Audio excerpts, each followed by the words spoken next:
Hello hello जी, कैसे हो आप? आई होप आप अच्छे होंगे, बढ़िया होंगे। और आज मैं बना रही हूँ एक ऐसा नाश्ता जो महाराष्ट्र में अधिकतर घरों में बनता है। मुझे नहीं पता ये टेस्ट में कैसा होगा, क्योंकि मैं भी पहली बार बना रही हूँ। तो कल रात की ये बाजरे की रोटी मैंने स्पेशली इसी के लिए बचा के रखी थी, जिसे मैंने तोड़ के मिक्सी के जार में डाला है। साथ में डाला है 2 लहसुन की कलियाँ बिना छिली हुई और 2 हरी मिर्च। तीखा आप अपने हिसाब से मैनेज करेंगे।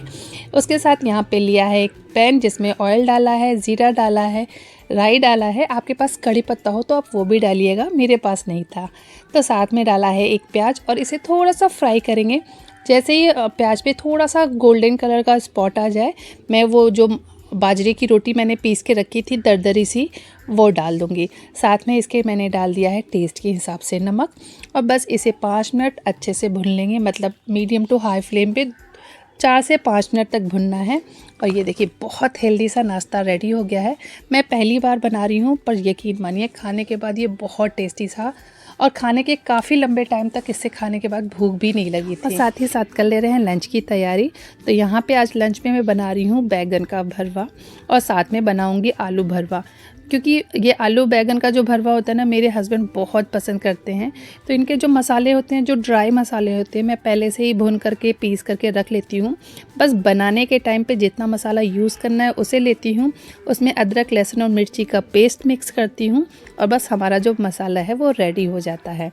और जब आपका मसाला रेडी होता है ना, तो आपको भरवा बनाने में किसी भी तरह का ना परेशानी नहीं होती है। क्योंकि थोड़ा सा अगर आपको सिर्फ 2 बैगन बनाना है, फिर उसके लिए पूरा मसाला तैयार करो, उससे अच्छा है कि वो मसाले तैयार रहते हैं।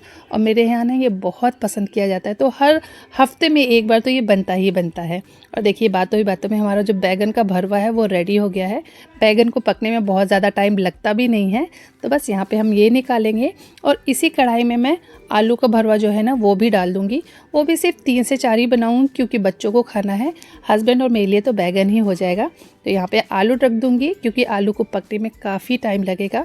तो साथ ही साथ बाकी के काम मैं किचन के निपटा लेती हूँ, क्योंकि किचन के बाद मुझे जाना है आज बेडरूम में। बेडरूम में थोड़ा सा टाइम लगेगा, इसलिए लंच पहले से ही तैयार है। क्योंकि काम के बाद ना सिर्फ भूख लगती है, लंच बनाने का बिल्कुल भी मन नहीं होता है। और बस आ गई आज मैं बेडरूम में।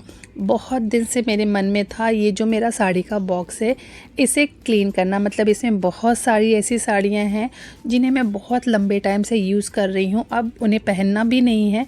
अभी वो बहुत अच्छी कंडीशन में है, पर आप किसी भी साड़ी को कितनी बार यूज़ कर सकते हो। कभी कभी चीज़ों से ना मन भर जाता है।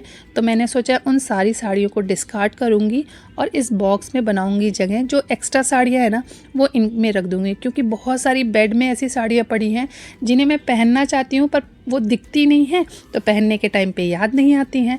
तो वो सारी साड़ियाँ इन बॉक्स में रखूँगी, तो पहनने के टाइम पे ये दिखेंगी भी और याद भी रहेगा। और बेड में से निकालने का जो वो झंझट है ना, उससे बच जाऊंगी। तो मैं ये जो एक्स्ट्रा साड़ियाँ हैं जिन्हें मैं बहुत लंबे टाइम से पहन रही हूँ, ये सारी साड़ियाँ मैं निकाल दे रही हूँ। इन्हें किसी को दे दूँगी, क्योंकि इनकी कंडीशन बहुत ही अच्छी है, पर दिल अब नहीं है पहनने का। और कुछ साड़ियाँ तो ऐसी हैं जिनका कलर ही मुझे पसंद नहीं था। बस मैंने उनको अपने पास इसलिए रखा था कि किसी ने बहुत अरमान से दिया था। जैसे ये साड़ी काफ़ी हैवी है, लेकिन मैंने कभी इसे नहीं पहना है, क्योंकि इसका कलर मुझे बिल्कुल भी पसंद नहीं था। और ये देखिए इतनी सारी साड़ियाँ मैंने निकाली हैं, और इतनी सारी साड़ियाँ मेरे बॉक्स में नई आई हैं, जिसे मैं अब यूज़ कर पाऊँगी। और साथ ही साथ यहाँ पे आया था हस्बैंड के भी ड्राई क्लीन के सारे कपड़े, तो इन्हें भी मैं सेट करके रख दूँगी, क्योंकि सारे कपड़े आज प्रेस होके आए हैं। और साथ ही साथ इस अलमीरा को भी थोड़ा सा टाइडी कर दूँगी, क्योंकि इसमें ना बहुत सारी ऐसी चीज़ें हैं जिन्हें बच्चे भी यूज़ करते हैं, हस्बैंड भी यूज़ करते हैं, तो ये ना बहुत जल्दी ख़राब होती है।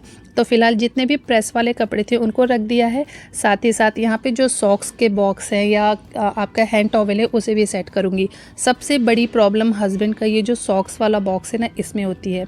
फ़र्स्ट ऑफ़ ऑल कि ये सारे सॉक्स जो है ना वाइट कलर के यूज़ करते हैं, और सेम ब्रांड का यूज़ करते हैं ना। तो पहली बात तो इनका जो पेयर है ना वो बिल्कुल नहीं मिलता, क्योंकि कुछ थोड़े से नए हैं, कुछ थोड़े से पुराने हैं, कुछ बिल्कुल से नए से हैं। तो उनका साइज़ थोड़ा सा ऊपर नीचे हो गया है। कल इस चीज़ को लेके थोड़ी सी बहस भी हो गई कि मेरे कोई सॉक्स ही नहीं मिलते हैं। एक्चुअली होता क्या है कि जब आप एक ही कलर का सॉक्स लेते हैं ना, तो उनको पैर में रखना बहुत मुश्किल होता है। तो फ़िलहाल मैंने वो सारा सेट करके रख दिया है।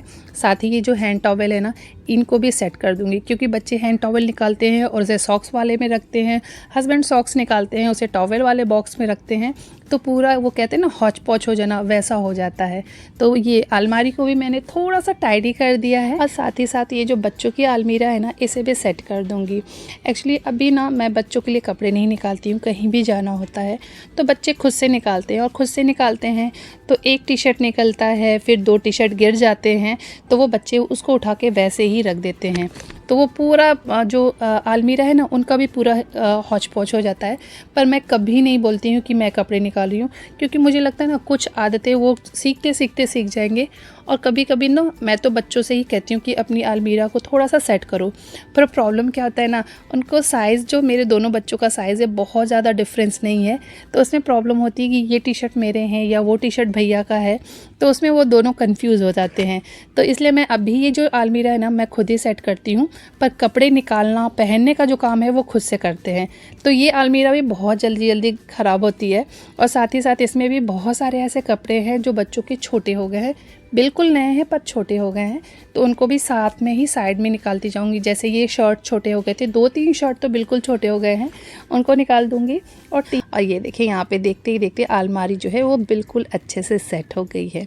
अब हो गए थे शाम के चाय का टाइम, और मेरे पास कोई भी नमकीन नहीं थी, तो मैंने आज एक ऐसी नमकीन बनाई है जो मम्मी हमेशा हमारे लिए शाम को बनाती थी नाश्ते में, जिसके लिए मैंने यहाँ पे लिया है 2 कप लाई, जिसमें डाला है ऑयल, और इसे अच्छे से मिक्स करेंगे, और इसके बाद इसे डाल देंगे हम एक कढ़ाई में अच्छे से भुनने के लिए, जब तक बिल्कुल करारे और क्रिस्पी ना हो जाए। और जब तक से हमारी यहाँ पे लाई भुन रही है, तब तक से इसके लिए तैयार करते हैं एक मसाला, जिसके लिए यहाँ पे मैंने लिया है ऑयल लिया है, साथ में डाला है तीखी वाली लाल मिर्च, टेस्ट के हिसाब से नमक, हींग, और साथ में डाला है 8 से 10 लहसुन की कलियाँ, और बस इसे पीस लेंगे। यहाँ पे हमारी जो लाई है वो भी अच्छे से क्रिस्पी हो गई है, तो इसे साइड में रखेंगे।